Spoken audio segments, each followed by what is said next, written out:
Shalom sahabatku yang terkasih dan sehati dalam Yesus Kristus. Jumpa lagi kita pada kesempatan kali ini. Mari kita siapkan diri dan hati kita untuk menjadikannya layak menyambut Tuhan, supaya kita bisa menjadi garam dan terang dalam kehidupan ini. Tentunya dengan bersama kita resapi Renungan Sabda Pendalaman Iman presented by BPK PKK KAJ. Bacaan dari Injil Markus bab 9 ayat 41 sampai 50. Sesungguhnya aku berkata kepadamu, siapa saja yang memberi kamu minum secangkir air oleh karena kamu adalah pengikut Kristus, ia tidak akan kehilangan upahnya. Siapa saja yang menyebabkan salah satu dari anak-anak kecil yang percaya kepadaku ini berbuat dosa, lebih baik baginya jika sebuah batu giling diikatkan pada lehernya, lalu ia dibuang ke dalam laut. Jika tanganmu menyebabkan engkau berbuat dosa, penggalah, karena lebih baik engkau masuk ke dalam hidup dengan tangan buntung, daripada dengan utuh kedua tanganmu dibuang ke dalam neraka, ke dalam api yang tak terpadamkan. Di tempat itu ulat-ulatnya tidak mati dan api tidak terpadamkan. Jika kakimu menyebabkan engkau berbuat dosa, penggalah, karena lebih baik engkau masuk ke dalam hidup dengan timpang, daripada dengan utuh kedua kakimu dicampakkan ke dalam neraka. Di tempat itu ulat-ulatnya tidak mati dan api tidak terpadamkan. Jika matamu menyebabkan engkau berdosa, cungkillah, karena lebih baik engkau masuk ke dalam kerajaan Allah dengan bermata satu daripada dengan bermata dua dicampakkan ke dalam neraka, di mana ulat-ulatnya tidak mati dan api tidak terpadamkan. Karena setiap orang akan digarami dengan api. Garam memang baik, tetapi jika garam menjadi hambar, dengan apakah kamu mengasinkannya? Hendaklah kamu senantiasa mempunyai garam dalam dirimu dan hidup berdamai seorang dengan yang lain. Demikianlah Injil Tuhan. Salam para sahabat yang terkasih di dalam Yesus Kristus. Hari ini saya mengajak kita semua untuk bersama-sama merenungkan Injil Markus bab 9 ayat 42 sampai dengan 50 yang bertemakan siapa menyesatkan orang tentang garam. Para sahabat yang terkasih, bagi saya tema tersebut sangat menarik dan menantang. Betapa tidak? Bagi Yesus, soal penyesatan ini adalah hal yang sangat serius dan hukumannya adalah berat, api neraka, di mana di sana apinya tidak pernah padam dan ulatnya tidak akan mati. Para sahabat yang terkasih, Yesus menganalogikan soal penyesatan ini dengan hal sebagai berikut.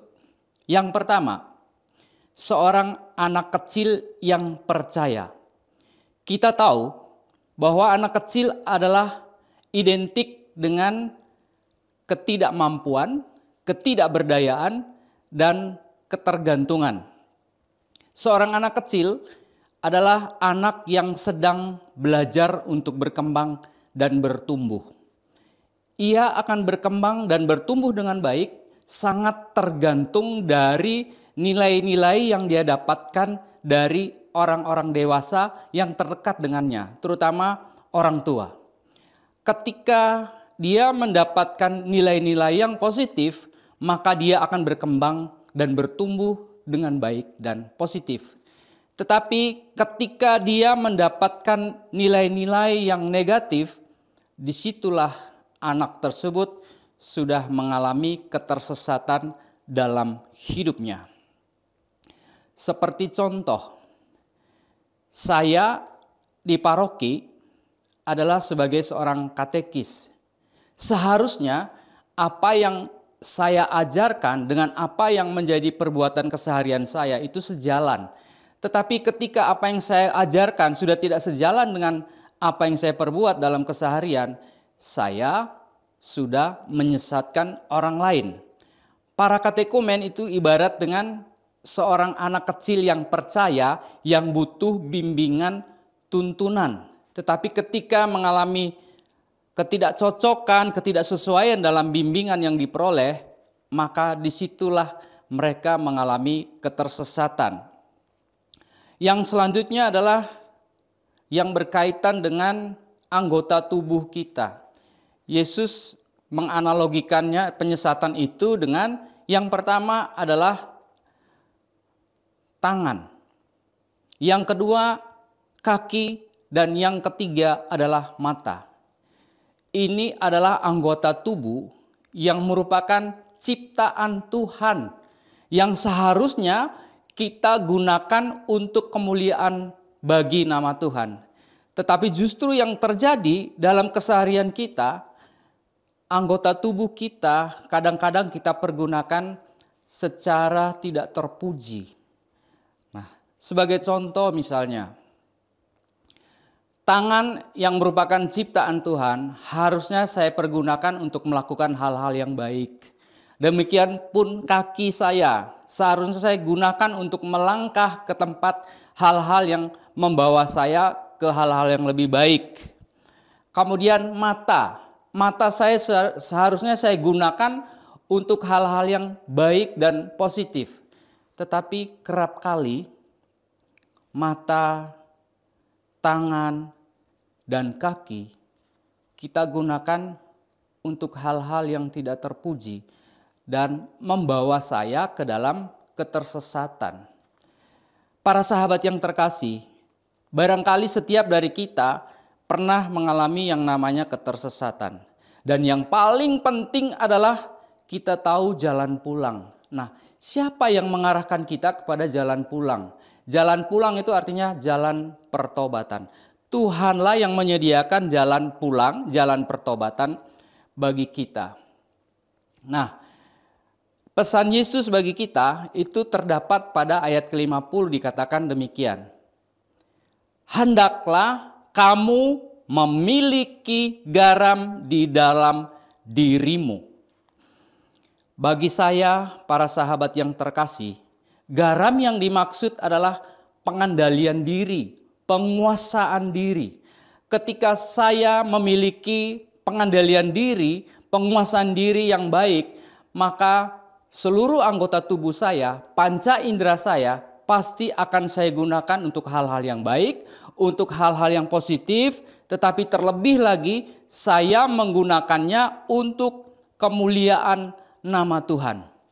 Para sahabat yang terkasih, garam tersebut, penguasaan diri tersebut itu terletak di dalam sini, di dalam hati kita.